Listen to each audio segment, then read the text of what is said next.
시청자 여러분 안녕하십니까? 이슈를 더 쉽게 풀어드리는 더 뉴스 시작합니다. 전당대회 돈봉투 혐의로 구속영장이 청구된 윤관석, 이성만 의원에 대한 어제 국회 체포 동의안 표결이 있었죠. 부결이 됐습니다. 그런데 여야 간 미묘한 책임 공방이 이어지고 있습니다. 조국 전 장관에 이어서 우병우 전 수석까지 총선 출마설이 돌고 있는데 여야 모두 자기 당 소속으로 출마하는 것은 반기지 않는 분위기입니다. 잠시 뒤 더 정치 시간에 풀어드리겠습니다. 전신마비 환자라고 속여 억대 보험금을 타낸 일가족이 경찰에 붙잡혔습니다. 원룸에 사는 여성을 성폭행하려다 미수에 그치자 지인까지 상해를 입힌 배달기사는 재판에 넘겨졌는데요. 잠시 뒤 변호사와 함께 사건 사고 짚어봅니다. 먼저 오늘의 주요 뉴스부터 보시겠습니다. 윤석열 대통령이 영웅의 희생과 헌신을 왜곡하고 폄훼하는 것은 국가 정체성을 부정하는 반국가 행위라며 천안함 자폭 발언으로 최근 새 혁신위원장이 사퇴한 더불어민주당을 사실상 겨냥했습니다. 이달 말부터 외부 검증을 받아야 하는 정부 보조금 사업 기준이 3억 원에서 1억 원 이상으로 확대됩니다. 윤 대통령은 보조금 사업에서 부정 비위가 발생하면 담당 공직자에게도 책임을 묻겠다며 투명성 강화를 강조했습니다. 당정은 대학생들의 등록금 부담을 덜어주기 위해 중위소득 100% 이하 가구 대학생들의 학자금 대출 이자를 면제 주기로 합의했습니다. 잠시 뒤 시작되는 국회 경제 분야 대정부 질문에서 야당은 취약계층 등을 지원하기 위한 추가 경정 예산 편성을 촉구할 전망입니다. 반면 여당은 재정 건전성이 중요하다는 기조에서 여야 입장이 첨예하게 맞부딪힐 걸로 보입니다. 지난 8일 시민 14명이 다친 분당 순회역 에스컬레이터 역주행 사고 원인을 규명하기 위한 합동 조사가 시작됐습니다. 해당 에스컬레이터는 불과 한 달 전 점검에서도 양호 판정을 받았습니다. 지난해 폭우 피해를 입었던 신림동 반지하촌이 여전히 침수 위험에 노출된 걸로 확인됐습니다. 지난해 8월 일가족 3명이 수해로 목숨을 잃은 현장과 그 인근에는 물막이판 높이가 낮거나 아예 없어서 주민들은 수해 피해를 우려하고 있습니다. 윤석열 대통령이 호국 영웅들의 희생과 헌신을 폄훼하는 것은 반국가 행위라며 최근 천안함 관련 발언 논란을 일으켰던 야당을 겨냥했습니다. 또 지난 정부에서 민간단체 보조금이 늘어나는 동안 혈세 누수가 만연했다고 강하게 비판했습니다. 박석영 기자의 보도입니다. 가족에게 돌아오지 못한 국군 전사자 숫자를 의미하는 121879 끝까지 찾아야 할 태극기 배지를 단 윤석열 대통령과 국무위원들. 호국 보훈의 달 6월의 의미를 담아 윤 대통령은 국무회의에서 영웅 예우를 첫머리에 언급했습니다. 자유대한민국은 영웅들의 피 묻은 군복 위에 서 있다며 희생과 헌신을 기억하고 예우하는 게 헌법 정신의 실천이라고 말했습니다. 특히 영웅들의 희생과 헌신을 왜곡, 폄훼하는 건 국가 정체성을 부정하는 반국가 행위라고 못 박았는데 앞서 천안함 자폭설 주장과 막말로 무리를 빚은 더불어민주당을 비판한 것으로 해석됩니다. 영웅들의 희생과 헌신을 왜곡하고 폄훼하는 일이 있어서는 안 됩니다. 이러한 행위는 대한민국 국가 정체성을 부정하는 반국가 행위입니다. 이와 함께 보조금 관리 투명성 강화를 강조하며 전임 정부를 거듭 저격했습니다. 2조 원 가까이 민간단체 보조금이 늘어나는 동안 관리 감독을 제대로 하지 않아 도덕적 해이와 혈세 누수가 생겼다는 겁니다. 최근 국무조정실이 발표한 지방교육 재정교부금 대규모 위법 부당 사례도 꼬집었습니다. 국민의 혈세가 정치 포퓰리즘의 먹잇감이 되고 지난 정부에서만 400조 원의 국가 채무가 쌓였습니다. 이는 납세자에 대한 사기 행위이고 미래 세대에 대한 착취 행위입니다. 통렬한 반성을 주문하면서 부정 비위가 발생하면 보조금 사업자뿐 아니라 담당 공직자들에게도 책임을 물을 수 있도록 관리 감독 시스템을 만들라고 당부했습니다. 이어 무분별하게 늘어난 보조금 예산을 전면 검토해 내년 예산부터 반영하라고 지시했습니다. 아울러 윤 대통령은 국민의 혈세가 취약계층 보호나 군인 처우 개선 등 꼭 필요한 곳에 쓰일 수 있게 하겠다고 약속했는데 전 정부와 야당의 실정을 부각하며 차별화하려는 의도로 풀이됩니다. YTN 박서경입니다. 정부가 이달 말부터 외부 검증을 받아야 하는 보조금 사업 기준을 3억 원에서 1억 원으로 강화합니다. 회계 감사 보고서 제출 대상을 확대하는 방안도 추진합니다. 취재기자 연결합니다. 이승은 기자. 네, 경제부입니다. 지난주 정부가 발표한 비영리 민간단체 보조금 자체 감사 후속 조치가 시행되는 거군요. 그렇습니다. 정부는 오늘 국무회의에서 보조금 관리에 관한 법률 시행령 일부 개정령 안을 의견했습니다.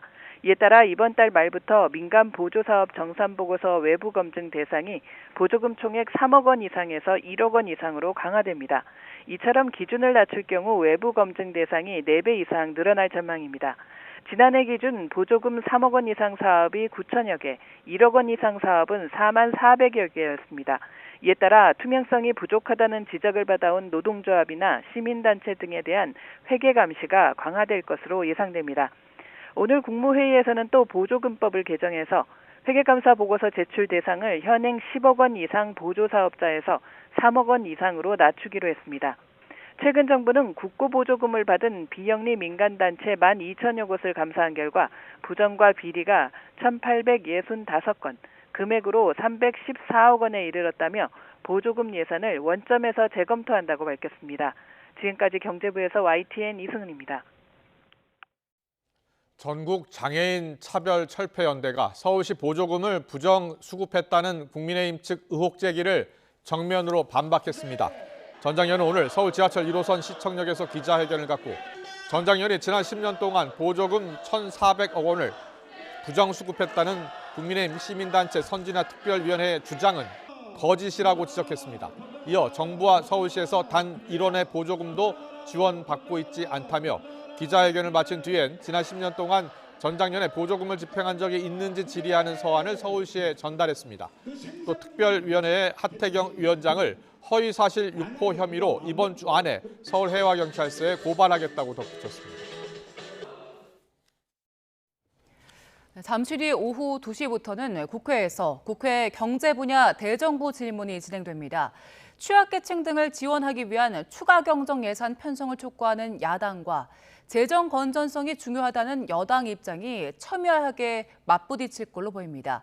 또 일본 원전 오염수 방류에 대한 대책과 수산물 수입 등을 둘러싼 공방도 예상됩니다. 취재기자 연결합니다. 정현우 기자. 네, 국회입니다. 네, 이제 곧 시작될 경제 분야 대정부 질문에서 있을 여야의 질의 내용부터 설명해 주시죠. 네, 오후 2시부터 한덕수 총리와 추경호 경제부총리 등이 출석한 가운데 경제 분야 대정부 질문이 진행됩니다. 국민의힘은 지금의 경제 위기가 지난 정부에서 시작됐다는 책임론을 제기하면서 윤석열 정부의 재정 건전화 정책에 거듭 힘을 실을 것으로 보입니다. 이에 민주당은 전기요금 인상 등으로 인한 여름철 냉방비 폭탄 우려 등을 거론하면서 추경을 비롯한 적극적인 재정 정책의 필요성을 강조할 전망입니다. 일본 원전 오염수 관련 여야 공방이 재현될 가능성도 큽니다. 민주당은 오염수 방류로 인한 수산물 기피로 어민 피해가 막심할 것이라며 민생 문제를 부각해 여권을 공격할 태세입니다. 반면 국민의힘은 민주당이 괴담 정치와 선동으로 불안감을 조성해 수산업계에 막대한 피해를 주고 있다고 맞설 것으로 보입니다. 아침 회의에서도 여야는 오염수를 두고 전초전을 벌였는데요. 엄격한 과학적 검증을 일본에 요구하고 있다고 정부를 옹호하고 있는 여당과 국민 불안에도 대책 없이 어정쩡한 자세를 취한다는 야당 입장이 맞부딪혔습니다. 들어보겠습니다. 민주당은 더 이상 대정부 질문을 빌미로 괴담을 퍼뜨려서는 안 됩니다. 우리 바다가 기준치 넘는 방사능 물질로 오염되는 일은 없을 것이며 우리 국민이 방사능 생선을 먹는 일도 없을 것입니다. 국민의 불안을 괴담을 유포하는 것으로 규정하고 민사상, 형사상 책임을 묻겠다고 하는 것이 과연 국민들에 대해 취할 수 있는 정부의 온당한 자세인지 정말로 유감스럽습니다. 네, 오늘 오전 국민의힘과 정부에서 당정 협의회를 열고 취약계층 대학생 지원 방안을 내놨는데 어떤 내용입니까? 네, 국민의힘 박대출 정책위의장과 이주호 사회부총리 겸 교육부 장관 등이 참석한 가운데 진행된 회의에서 나온 내용입니다. 박대출 의장은 결과 브리핑에서 중위소득 100% 이하 가구에 속한 청년들의 학자금 대출이자를 감면해주는 방안을 추진하기로 했다고 밝혔습니다.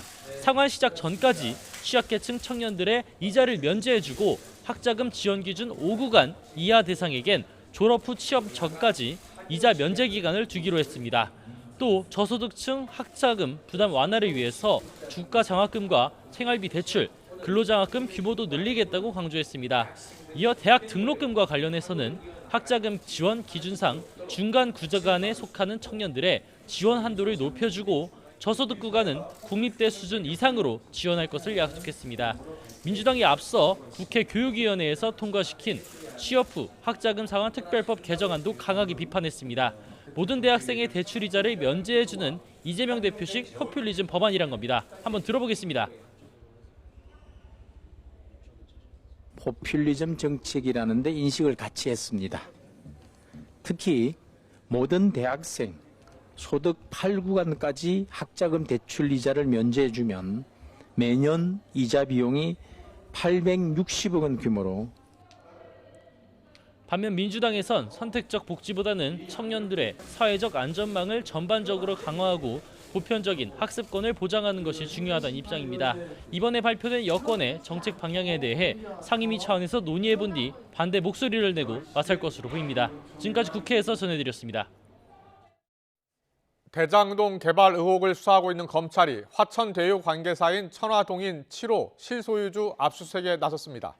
서울중앙지방검찰청 반부패 수사 3부는 오늘 오전부터 전직 기자 배모 씨 주거지와 사무실 등의 수사관들을 보내 압수수색 영장을 집행하고 있습니다. 배 씨는 화천대유 대주주 김만배 씨와 같은 언론사 후배로 지난 2011년쯤 김 씨를 남욱 변호사와 정영학 회계사에게 소개했고 대장동 사업 당시 1,000만 원을 출자해 배당금 120억 원을 받은 것으로 알려졌습니다. 민주노총 산하 건설노조의 1박 2일 서울 도심 불법 집회 혐의를 수사하고 있는 경찰이 장옥기 위원장 등 건설노조 간부 2명이 4차 출석 요구에도 불응하면 체포할 수 있다는 뜻을 내비쳤습니다. 경찰청 국가수사본부 관계자는 어제 건설노조 간부들에게 내일인 14일까지 출석하라고 4차 출석 요구를 했다면서 지속해서 불응하면 체포영장 집행도 적극 고려하겠다고 밝혔습니다. 경찰이 4차례에 걸쳐 출석 요구를 했지만 장 위원장 등은 분신해서 숨진 고 양회동 조합원의 장례 절차를 마무리하기 전까지는 출석하지 않겠다며 맞서고 있습니다.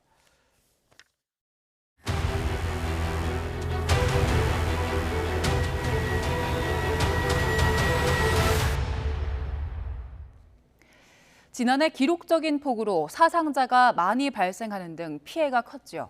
올해도 엘니뇨의 영향으로 역대급 장마가 이어질 거란 전망이 나오는데요. YTN이 침수 피해를 입었던 현장을 다시 찾아가서 대책이 얼마나 마련됐는지 알아보겠습니다. 현장 취재 기자 연결합니다. 임예진 기자.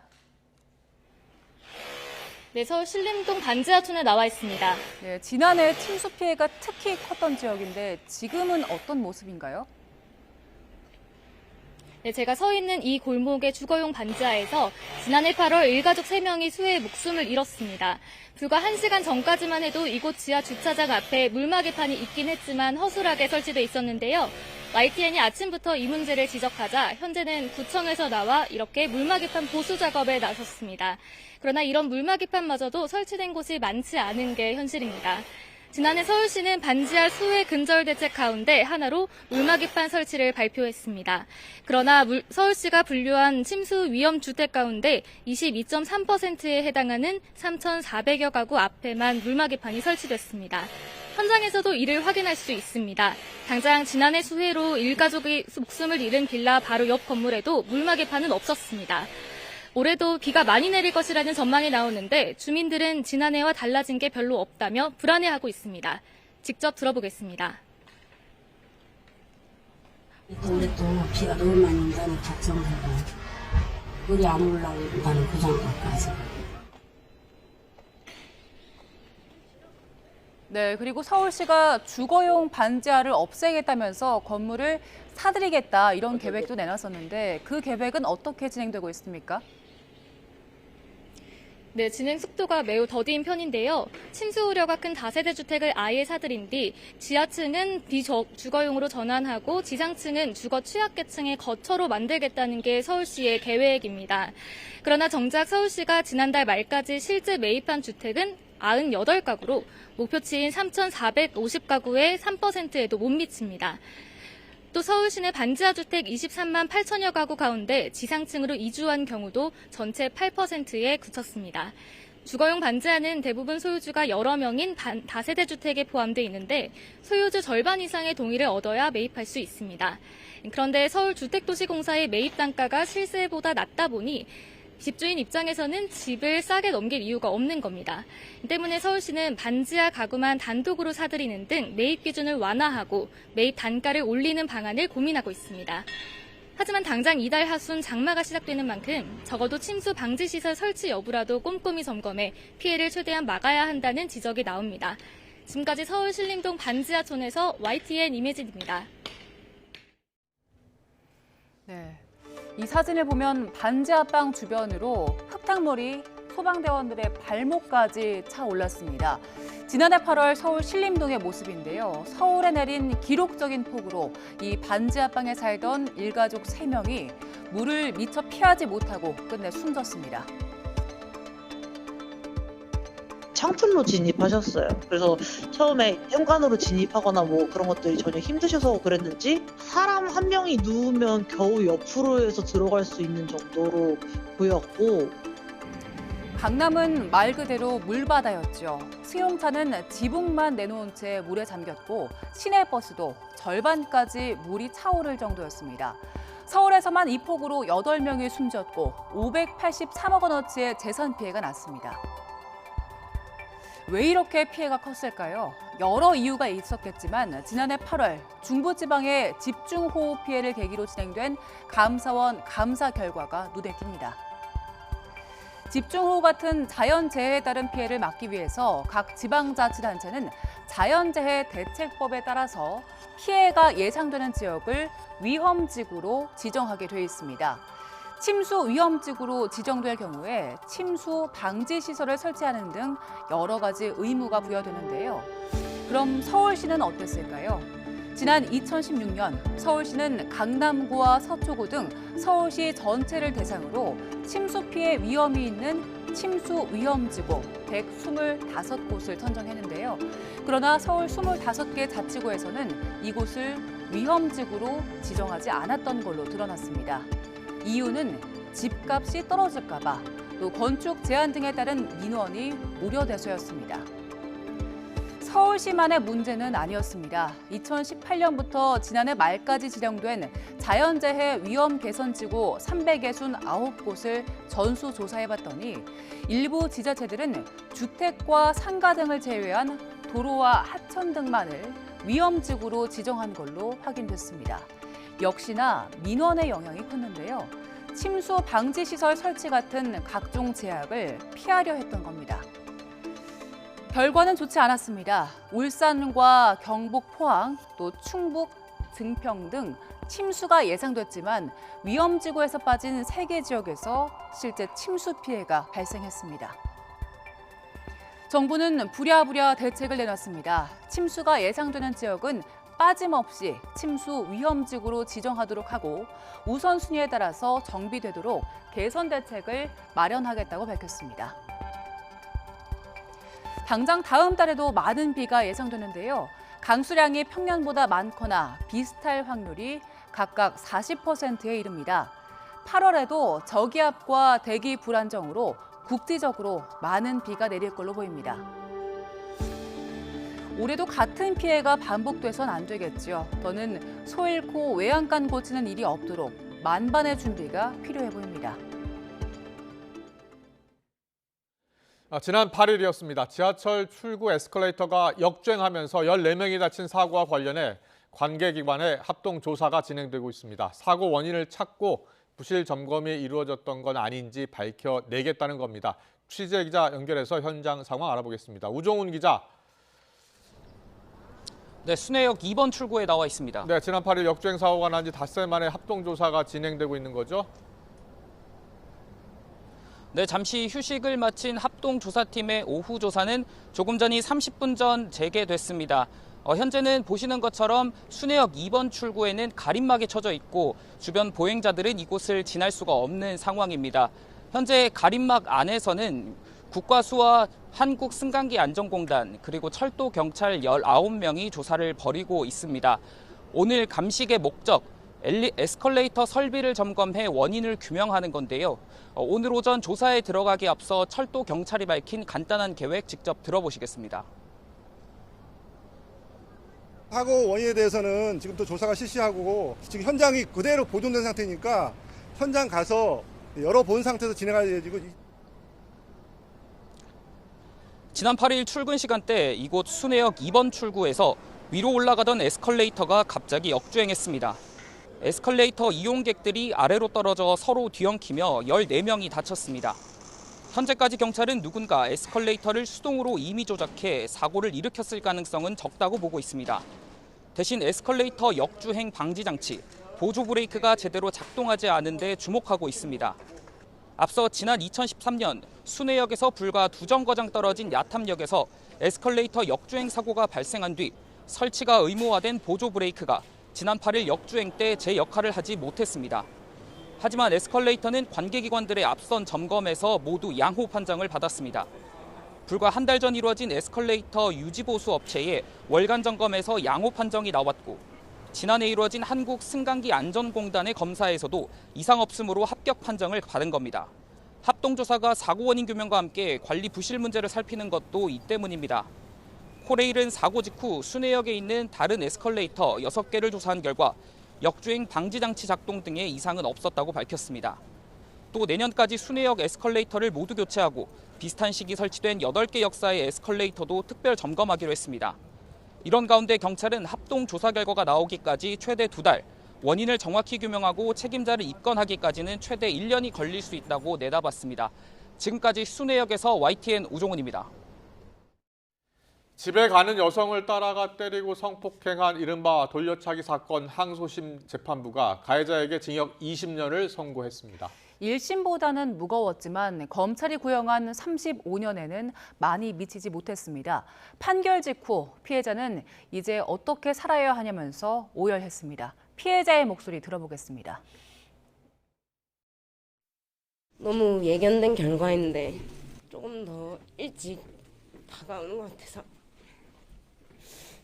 힘듭니다. 그냥 살지 말 걸 그랬습니다. 죽으라는 얘기랑 똑같은데 출소하면 그 사람 50인데 저랑 나이 4살밖에 차이 안 나는데 저렇게 대놓고 보복하겠다는 사람을 아무도 안 지켜주면 저는 어떻게 살라는 건지. 네, 지금 보신 것처럼 부산 성폭행 미수 사건의 피해자는 가해자의 중형 선고에도 여전히 불안한 마음을 감추지 못하고 있습니다. 네, 구치소에 수감 중인 가해 남성이 피해자의 개인 정보를 알고 있어서 출소 이후에 보복 범죄를 당할 수 있다는 우려 때문인데요. 어떻게 가해자가 피해자의 신상 정보를 알게 된 걸까요? 화면과 함께 알아보겠습니다. 네, 이른바 부산 돌려차기 사건의 피해자는 형사 1심 재판 중에 민사소송을 제기했습니다. 형사 재판에서 피해자는 소송 당사자가 아니라는 이유로 수사와 재판 기록을 보여달라는 요구가 번번이 거절당했기 때문인데요. 이렇게 민사소송으로 확보한 자료를 통해서 추가 범죄 정황이 드러났고 이는 가해자가 2심에서 더 무거운 형을 받는 결정적인 역할을 했습니다. 민사소송법 162조를 보면 소송 당사자는 소송 기록을 열람하고 복사할 수 있는데 그 과정에서 피해자의 이름과 주소, 주민등록번호 앞자리 등이 공개된 겁니다. 이는 형사사건 피해자들이 보복범죄를 우려해서 가해자를 상대로 쉽게 민사소송을 내지 못하게 만드는 원인이 되기도 합니다. 때문에 해외에선 이미 피해자 개인정보를 비공개할 수 있는 절차를 마련하고 특히 성범죄 관련 사항에 대해선 철저히 기록 열람을 제한하는 곳도 적지 않습니다. 우리나라에서도 같은 문제가 여러 차례 제기됐고 법 개정도 추진됐지만 여전히 제자리 걸음을 반복하고 있습니다. 언제까지 피해자들의 두려움을 내버려 둘 건지 이젠 입법기관인 국회가 답해야 할 차례입니다. 대전에서 20대 여성이 무차별 폭행을 당해 부산 돌려차기 남성이 생각난다는 글이 올라와 논란이 일자 경찰이 사실과 다르다고 밝혔습니다. 지난 10일 온라인 커뮤니티에는 대전시 복명동에서 딸과 친구들이 폭행을 당해 부산 돌려차기 사건이 떠오른다는 내용의 글과 관련 사진들이 올라왔습니다. 이에 대전경찰청은 사건 발생 당일인 지난 9일 신고를 받고 출동해 관련자 전원에 대한 인적 사항을 확인했고 CCTV상 관련자들이 상호 말다툼을 하다가 몸싸움이 이어진 것으로 보인다고 밝혔습니다.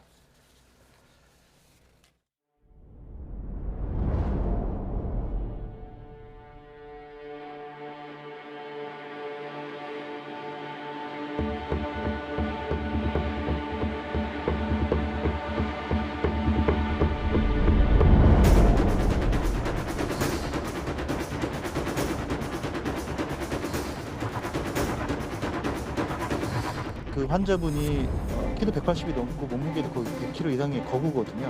엘리베이터가 없는데 그 계단을 그 외소하신 분이 혼자서 이 거구를 구축하거나 또는 업고 내려간다는. 아버지야 이제 기본적인 큰 틀에서 아들한테 어떻게 행동하라 다 시킨 겁니다. 누나하고 셋이 같이 공무관계로밖에.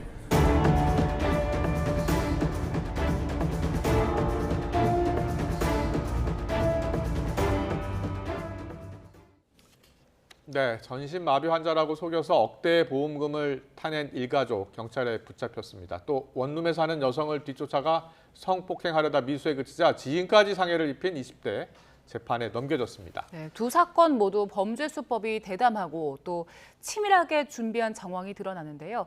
관련해서 이은희 변호사와 자세하게 짚어보겠습니다. 어서 오세요. 안녕하세요. 예, 안녕하세요. 앞서 영상으로 저희가 정리를 좀 해드렸는데 보험 사기 사건입니다. 사기 사건이에요. 전신마비 진단서로 10억 원이 넘는 보험금을 타내려 한 일가족이 붙잡힌 건데 이 전신마비 진단서가 가짜인 겁니까? 그러니까 이 병원에서 일부러 가짜를 내준 건 아닙니다. 아, 예. 그런데 우리 몸이라는 게 반드시 이제 의학적으로 체크되는 게 아니에요. 예를 들어 뭐 암에 걸렸다 이런 거는 뭐 엑스레이라든가 뭐 이제 사진을 찍어서 뭐 네. 확인한다든가 할 수 있지만 예를 들어 몸이 안 움직입니다. 아 거기 만지면 아파요. 이거는 사실 우리가 그 환자의 진술을 통해서 확인할 수 있고 그러네요. 그냥 환자가 못 움직인다고 하면 못 움직이나 보다. 이렇게 되는 거라서 이제 좀 자칫 어떤 의료 사고와 좀 엮여 있다든가 아니면은 이제 그동안 계속 치료 이력이 좀 있는데 뭔가 그게 발전돼서 나는 지금 몸을 못 움직인다라고 하면 특히나 이제 정밀 진단을 할 수 있는 시설을 좀 덜 갖고 있는 작은 병원일수록 그런 진단서를 받기가 쉽고 그리고 그렇지 않다 하더라도 전신마비가 있다라고 진단이 나올 수도 있는 것입니다. 그럼 이건 병원 측도 속은 거네요? 네, 병원 측도 사실은 뭐 지금 이 사건 같은 경우는 병원이 함께 동조하였다기보다는 병원도 좀 속았다라고 보여집니다. 네, 저희가 영상을 준비했는데 영상 보면서 좀 얘기를 해볼게요.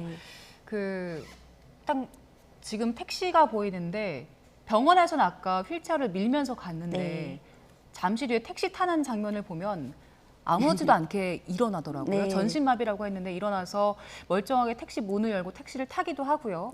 또 쓰레기를 버리는 장면도 있죠. 쓰레기를 버리는 장면을 좀 보면 큰 쓰레기 박스를 저렇게 아무렇지도 않게 들고 가고요.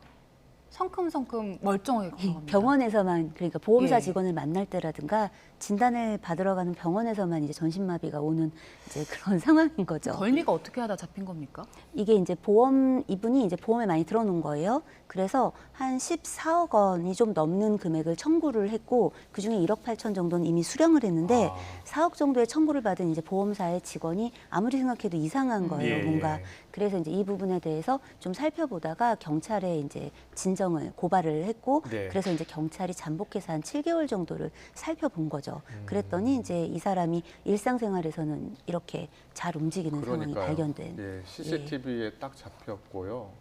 그리고 보험사 직원이 좀 의심을 하고 좀 지켜본 것 같아요, 주변에서. 왜냐하면 이 지금 당사자가 그 키가 180 정도 되고 100kg 정도 아. 나갔는데 아버지는 왜소하시다고 해요. 그럼 그렇군요. 우리가 전신마비라고 하는 건 하루 종일 누워서 지내는 건 아닙니다. 이제 네. 이분들이 몸을 못 움직일 뿐인 거예요. 예. 그러니까 이동을 할 수는 있고 휠체어를 탈 수는 있어요. 그런데 잘 생각해 보면 누군가 이걸 해줘야 될 거 아니에요. 그렇죠. 뭐 계단 같은 게 있으면 업고 올라가야 되고. 근데 보호자인 아버지가 너무 왜소한 거예요. 그러니까 이제 이 보험사 직원이 생각할 땐 이게 뭘까? 이런 생각을 이제 하게 된 거죠. 네. 아무래도 의심스럽다라고 해서 이제 고발을 하고 그 과정에서 이제 경찰이 수사를 하다 보니까 밝혀진 경우입니다. 그렇군요. 예. 네. 그러면 이 일가족에게 적용되는 혐의는 어떤 겁니까? 이 보험 사기가 워낙 많기 때문에 보험 사기와 관련된 법이 있습니다. 보험 사기 방지법이 따로 있고요.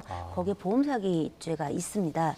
그런데 사실 일반 그 형법에 있는 사기죄하고 형량적으로는 큰 차이가 안 납니다. 예. 뭐 10년 이하의 징역, 5천만 원 이하의 법률을 의율하고 있는데 형법에서는 10년 이하의 징역, 2천만 원 이하의 벌금 이런 식으로 돼 있거든요. 예. 그러니까 사실은 이제 중요하게 보고 이런 부분을 이제 예의주시해서 보기는 하지만 네. 사실상 일반 사기보다 매우 위중하게 처벌하고 있지는 않고요. 보통 사기 범죄 같은 경우는 그렇군요. 피해 액수에 좀 더 비례해서 예. 이제 이런 것들이 구제가 이제 피해자들에게 회복이 안 되고 또 이제 이런 사기의 목적이나 이런 것들이 동기가 굉장히 불량하고 네. 죄질이 불량하고 반복되면 이제 좀 가중해서 처벌을 하는데 이 보험 사기죄 같은 경우도 이제 고 양형 기준을 좀 따라서 적용이 된다라고 그렇군요. 보시면 되겠습니다. 네. 지금 보험 사기 적발 금액이 지금 조단입니다. 네. 그러니까 보험금이 저렇게 나가게 되면 네. 결국은 우리 일반인들은 보험료를 많이 내야 되잖아요. 그렇습니다. 예. 우리가 왜 이제 무슨 어떤 보험을 들려고 하면 왜 이렇게 비싸지? 이런 생각들 하잖아요. 근데 이제 그 보험금이 그냥 그 책정이 되는 게 아니라 이 보험료가 이 어떤 정도의 이제 사람들이 모여서 그렇죠. 보험료를 매달 내고 그게 또 이제 매달 어떤 식으로 책정이 되면 그 부분에서 보험사도 손해를 보지 않아야 예. 운영이 되는 거잖아요. 그렇게 책정이 되는데 이렇게 1조 원 정도가 이제 보험 사기 피해액으로 밝혀진 것만 그런 거잖아요. 네. 그러면 이거에 대한 부담은 보험을 드는 모두의 부담이 되는 겁니다. 그렇습니다. 예.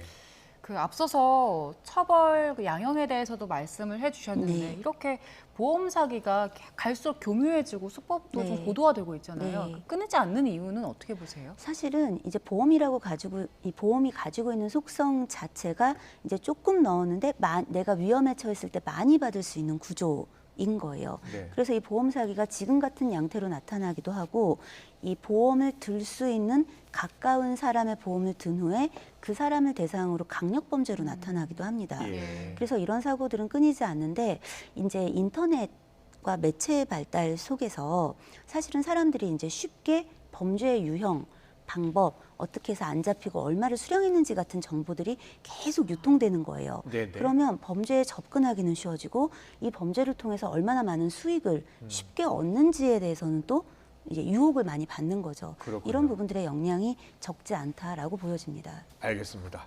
자, 보험 사기 이제 철저하게 밝혀내야지 네. 그래야지 또 우리 일반 국민들이 피해가 줄 것 같아요. 그렇죠? 네, 그렇습니다. 알겠습니다. 다음 사건 짚어보겠습니다.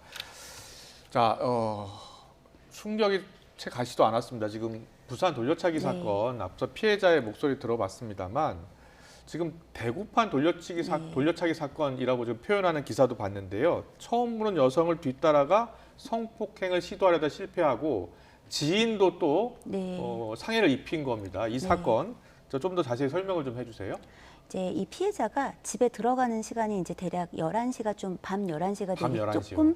조금 안 된, 그러니까 밤 11시에 정말, 예. 가까운 시간이었어요. 근데 이제 이 피해자를 따라가서 이제 이 집으로 침입해서 이제 강간을 시도한 겁니다. 근데 이제 뒤미쳐서 이제 피해자의 지인이 따라 예. 들어오는데 이러다 보니까 이제 몸싸움이 일어나고 네. 그래서 이 흉기를 휘둘러서 이제 이 지인을 크게 다치게 하고 아. 이 피해자도 이제 원 피해자도 이제 다친 그런 경우입니다. 근데 문제는 이 가해자가 이게 이제 우연히 뭐 피해자를 보고 그냥 우발적으로 뭔가 이제 그 순간적인 어떤 충동을 참지 못하고 따라간 게 아니라 네. 이미 사전에 이제 뭐 강간과 관련된 강간치상, 강간치사 뭐 그런 것에 대한 양형 이런 것들을 다 검색을 하고 뭐 아. 방법도 검색을 하고 이러고 이제 이런 범행을 했다고 해요. 예. 그러니까 이제 그러다 보니까 우리가 이런 사건들에 대한 정보는 굉장히 예전보다 많이 유통이 되는데 네. 거꾸로 이렇게까지 크게 처벌되지는 않는데 라는 이상한 정보도 함께 들어가는 거예요. 예. 그게 또 사실이고 아. 이번에 사실 그 부산 돌려차기 예, 예. 사건 같은 경우도 양형 이제 이번에 이제 판결이 난 그 징역 형량을 예. 보면 사실 굉장히 비슷한 사건보다 높게 판결이 나왔단 말이에요. 아, 그렇습니까? 네, 그래서 사실은 공분을 더 많이 사는 거예요. 예, 왜냐하면 예.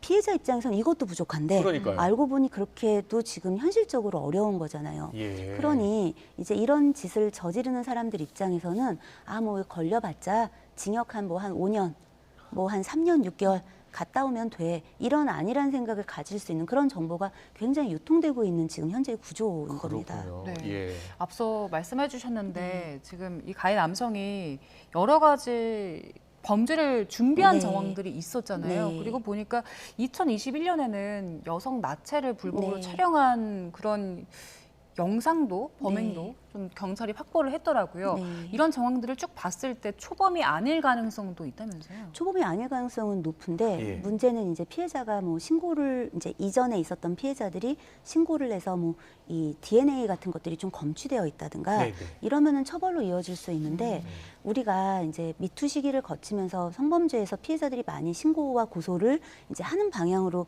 많이 이제 늘어나긴 했지만 사회적 분위기가 인식도 많이 개선이 됐지만 여전히 이렇게 이제 누군지 모르는 사람에게 성범죄를 당한 상황에서 신고를 못하는 피해자들이 되게 많습니다. 왜냐하면 이 가해자는 지금 내 집을 알잖아요.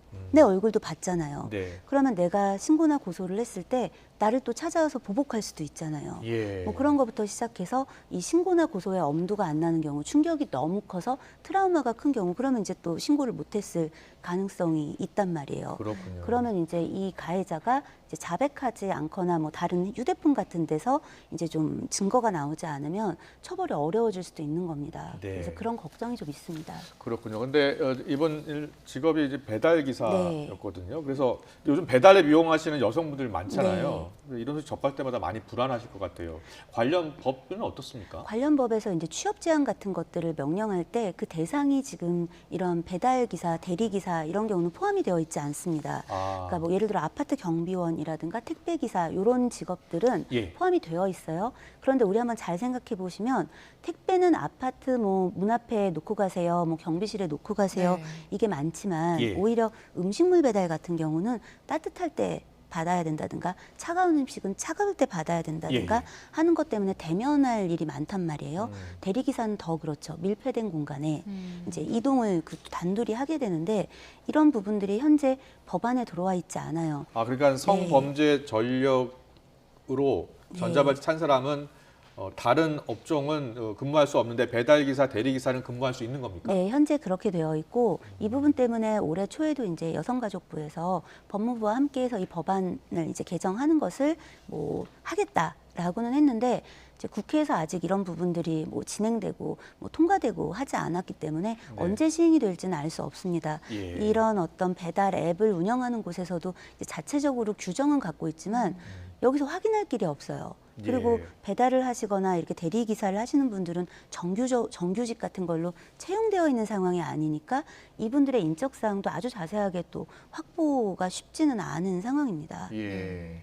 그 법 개정 추진 두고 이것이 뭔가 그 가해자들 이전에 범죄자들의 그 권리를 침해한다 이런 비판은 없습니까? 반대? 그런 비판들도 있죠. 과도하게 이 사람들의 직업의 자유를 침해한다든가 이 사람들의 어떤 그 프라이버시 같은 것들이 오픈되게 하는 거 아니냐라는 이야기가 있지만 우리는 법에서 비교, 이익 형량이라는 걸 합니다. 그렇기 때문에 그런 부분들보다는 어쨌든 범죄 예방과 관련해서는 좀 관리가 되어야 하는데 관리의 사각지대가 있고 법이 아직 이렇게 제정되거나 하지 못한 부분들이 많다라는 이야기를 드리고 싶습니다. 사회적 변화를 법이 빨리 따라가야 되는데 따라가지 못하면 부작용이 발생하는 겁니다. 특히 피해자를 보호를 위한 대책이 시급한 것 같습니다. 지금까지 이인혜 변호사와 함께 이야기 나눠봤습니다. 잘 들었습니다.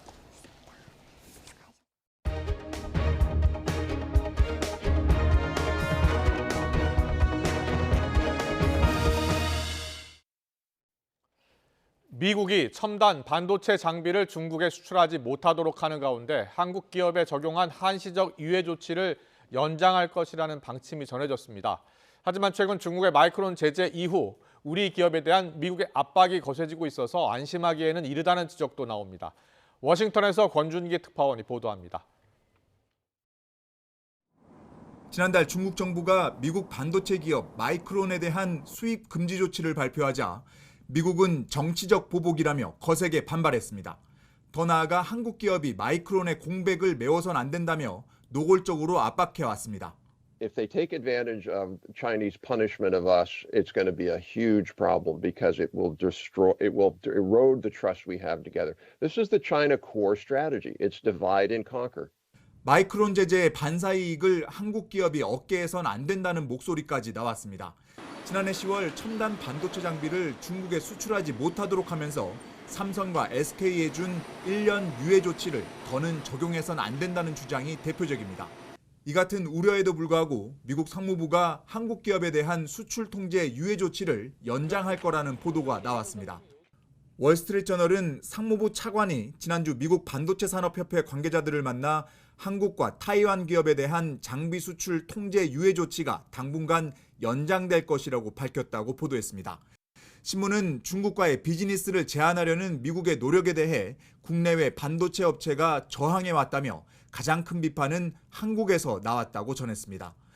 그러면서 수출 통제 유예 조치 연장은 세계 경제가 고도로 연결된 상황에서 중국 첨단 산업을 고립시키는 것이 어렵다는 것을 보여준다고 분석했습니다. 유예 조치를 언제 어떻게 연장할지에 대해선 구체적으로 언급되지 않았습니다. 이 같은 보도에도 미중 간 반도체 갈등이 고조되는 상황에서 한국 기업의 튈 불똥을 우려하는 목소리가 끊이지 않고 있습니다. 월스트리트저널은 한국 기업에 대한 수출 통제 유예 연장이 중국의 기술 발전을 막기 위한 수출 통제 조치를 약화할 거라며 부정적인 견해를 덧붙였습니다. 워싱턴에서 YTN 권윤기입니다. 2024년도 최저임금 수준을 정하는 최저임금위원회 4차 전원회의가 오늘 오후 정부 세종청사에서 열립니다. 오늘 회의에서는 고공농성을 벌이다 구속된 김준영 한국노총 금속노련 사무처장의 빈자리를 대체할 대리 표결 방안과 최저임금을 업종별로 구분 적용할지에 대한 논의가 진행됩니다. 근로자위원 9명 가운데 스위스 제네바에서 열린 국제노동기구 총회에 참석 중인 유기섭 한국노총 사무총장까지 모두 2명이 불참하면서 이번 주 안에 업종별 구분 적용에 대한 표결이 진행되기는 어려울 전망입니다.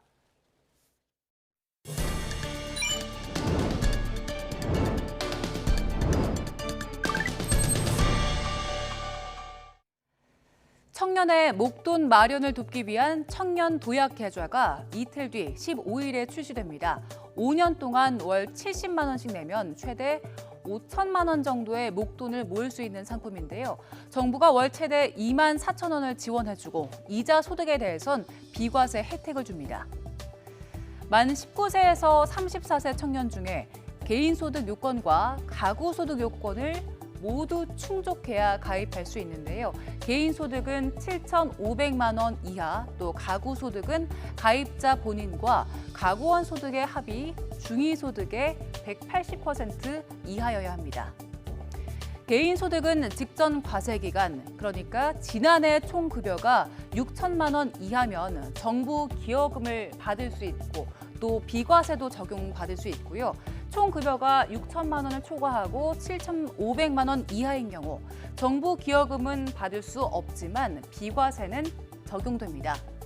자, 그럼 금리는 어떨까요? 가입 후 3년은 가입할 때 금리가 적용되고 이후 2년간은 시장 금리에 따라서 변동금리가 적용됩니다. 정부 목표대로 5년 동안 5천만 원을 모으려면 매달 70만 원을 꽉 채워서 납입하고 금리도 연 6% 이상이 돼야 가능한데요.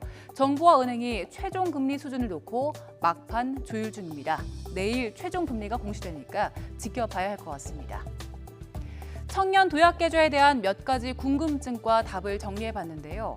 먼저 개인 소득이 없는 청년도 가입이 가능할까요? 안 됩니다. 국세청에서 소득 금액을 증명할 수 있는 경우만 가입할 수 있기 때문에 소득이 없거나 있더라도 국세청을 통해서 소득 금액 증명이 안 되면 가입이 불가능합니다. 그럼 결혼을 한 경우 부부 각각 가입이 가능할지도 궁금하시지요. 개인이 가입 요건을 충족하면 가구당 계좌 개설의 제한은 따로 없기 때문에 가능합니다. 자, 소득 요건이 중요해서 소득 변동에 따른 궁금증도 있을 텐데요. 청년 도약 계좌는 개인 소득 7,500만 원까지만 가입이 가능한데 가입 이후에 소득이 올라가면 기준을 넘기면 가입이 취소될까요? 가입 이후 소득 증가는 가입 자격에는 영향을 주지 않아서 유지됩니다.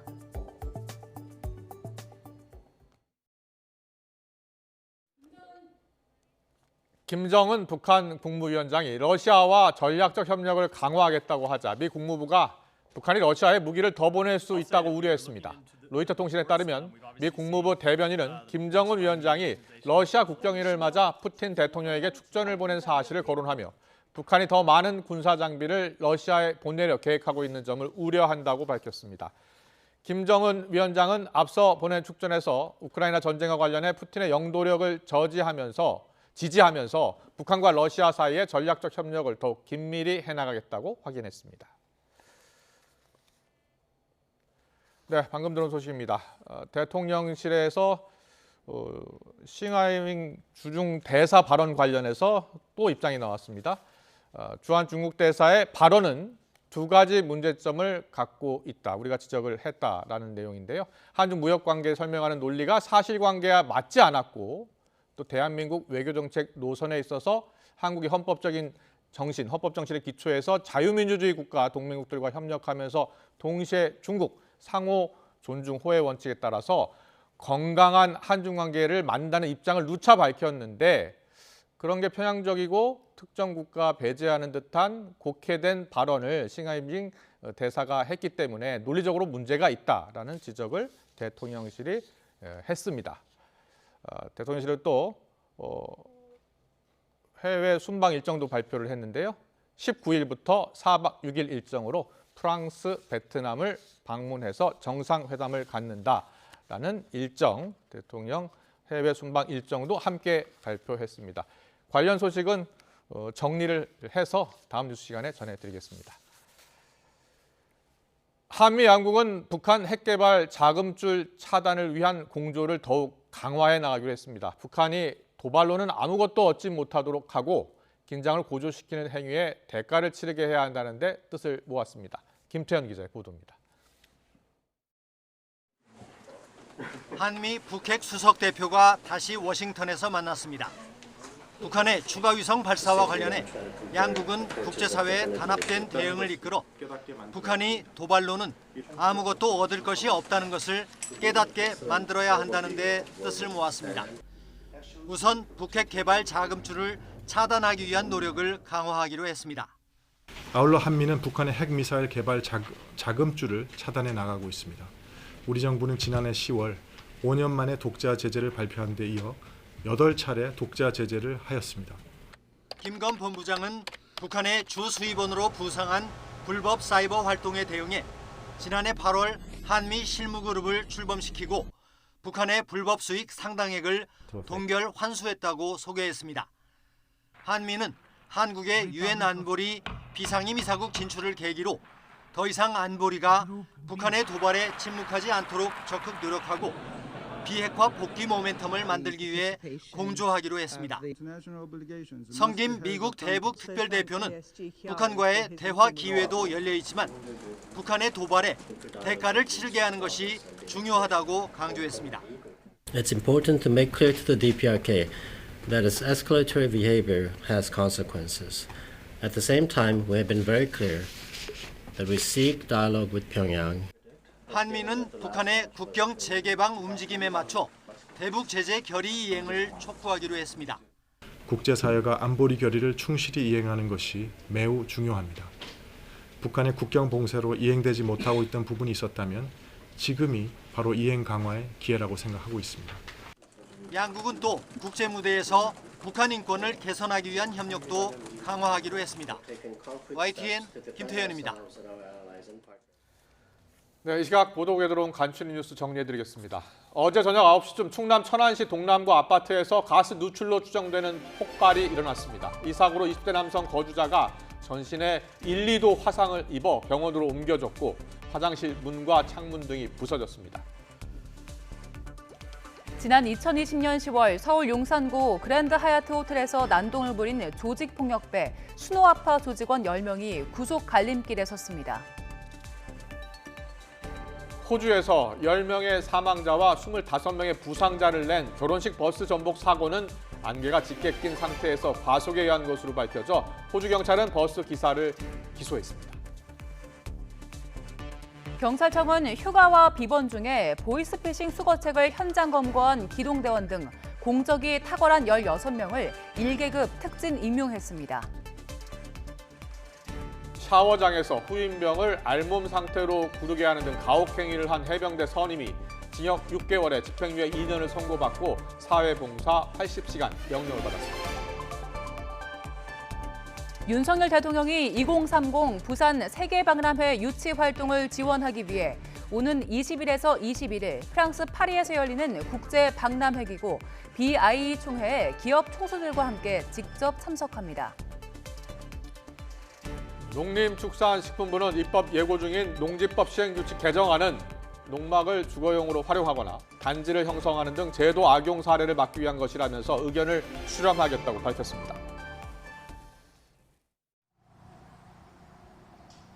오늘도 낮더위가 이어지는 가운데 일부 지역에 소나기가 내리고 있습니다. 현재 동쪽 지방을 중심으로 산발적인 소나기 구름이 분포해 있는데요. 낮 동안 기온이 크게 오르고 대기가 불안정해지면서 앞으로 소나기가 내리는 지역은 더 늘어나겠습니다. 특히 벼락과 돌풍, 우박을 동반하며 요란하게 쏟아질 것으로 보이니까요. 오늘 동쪽 지방에 계신 분들은 갑작스러운 비에 대비해 우산 챙겨 나오시는 게 좋겠습니다. 내일도 전국적으로 구름 많은 날씨가 이어지겠습니다. 다만 오후부터 밤 사이 전국 곳곳에 요란한 소나기가 지나겠는데요. 예상되는 소나기의 양은 중부와 호남 내륙, 영남 지방에 5에서 60mm가 되겠고요. 곳에 따라 시간당 30mm 이상의 강한 소나기가 벼락과 돌풍, 우박을 동반하며 요란하게 쏟아지겠습니다. 피해가 발생하지 않도록 대비 철저히 해주시기 바랍니다.